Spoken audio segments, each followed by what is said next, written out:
Hello po. Now, tuturo ko ang basic tips natin sa fill in the blanks.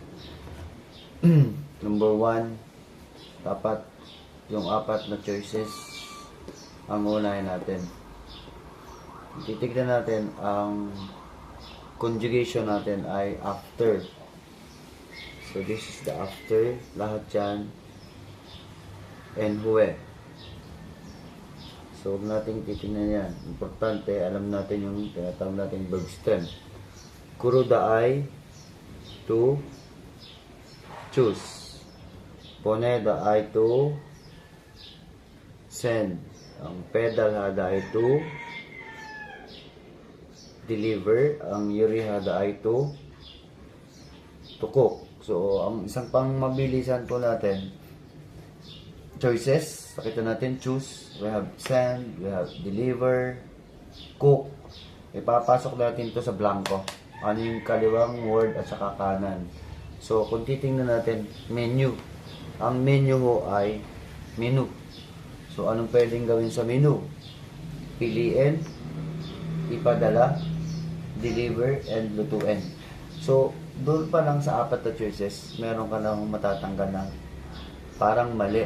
So, meaning, yung po bang menu ay pwede nating lutuin. So, mali na ang number 4.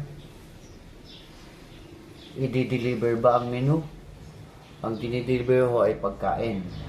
So, pwedeng tanggalin natin tong pedal as deliver.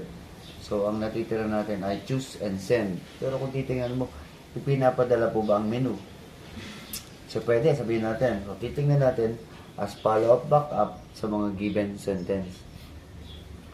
So, ang keyword dyan ay menu raw ay sa siktang, restaurant. So, anong gagawin mo sa menu? At tatawag ka daw sa restaurant para mag-order. Ang jumo natin ang order. So, matik na mas malapit ang pipili o choose ka sa menu para daw ikaw ay tumawag. Chona is call, Kuro is to dial para ikaw ay umorder. So, hindi po pwede ang send. Kung ito double check ulit natin, ang sabi, Unol Jomshim, ngayon, umaga, ngayong araw na to, ngayong lunch hour, sa kanilang opisina, ito yung lunch hour.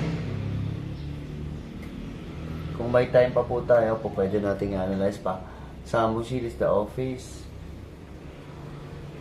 Ito yung particles natin ng at the office o in the office. Chomshim ang ating lunch. Chomshim po. M po yan. Yung lunch daw, object particles. Sikyo is another meaning ng order. Mogos, umorder at kumain. 8 na siya. Siktang Kwango o restaurant. Itong Kwango ang mga ad o advertisement. Sa ads daw, ang menu ay kanyang ipinili at siya ay tumawag, nag-dial sa restaurant at sila ay nag-order. So, mas tama ho talaga ang choose. Kung yung sinasabi ko pang mabilisan lang, ipapasok natin o the choices. So, choose, send, deliver, and cook. So, ngayon, ipapasok natin doon sa blanco. Kung pinasok natin yung choose ka ng menu. O, dito, send ka ng menu, deliver ka ng menu, and cook ka ng menu. So, matik, tatanggalin natin, hindi naman niluluto ang menu. Papadala, ay di-deliver, hindi naman yung dinideliver. So, ganun lang po. Choices, kunin yung blanco. At malaking tulong ko yung mga given now, lalo yung mga object of the sentence. Yung given mong object dyan ay lunch, pool, o object particles, at saka rule. Lunch and menu, and then dial. So, ang menu po ay pinipili. Hindi po yan dinideliver, hindi rin niluluto, at hindi ipinapadala. So, lagi kong sinasabi, importante po talaga rin maraming vocabularies. May konti kang tips o hacks. Tapos we have lots of vocabs, madali yung ma-recall. Kung hindi mo alam ang given choices, may hirapan ka na. So, sa choices pa lang, dapat yung kahit 3 dyan, alam mo, at i-connect kung nasan yung connected word ng menu. Ang connected word niyan talaga ay choose. Hindi po pwedeng deliver, send, at saka cook. Kung yan ay pagkain, pwede ho yang lutuin. So, saan ko connect ang deliver? Kapag given mo yung word na auto buy. O, kailangan nyo mag-deliver kasi kailangan ng motorcycle. Ang poneda naman, pwedeng regalo. Pero ang given mo ay lunch po. So, yun lang po ang isang simple tip sa ating fill in the blanks. Para sa akin, ulitin ko, number 1, maraming vocabs. So, ngayon, pag sasagutan mo to, unahin natin ang choices.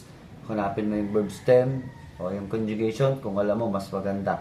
Kung hindi mo alam, makakatulong pa rin yung kuruda ang to choose, poneda ang to send, a base form niya, pedal hadang to deliver, yuri hadang to cook. So, mahuhuli mo na agad doon sa given noun, menu. So, that's all. Sana makatulong ito sa inyo. Good luck and kamsahamnida.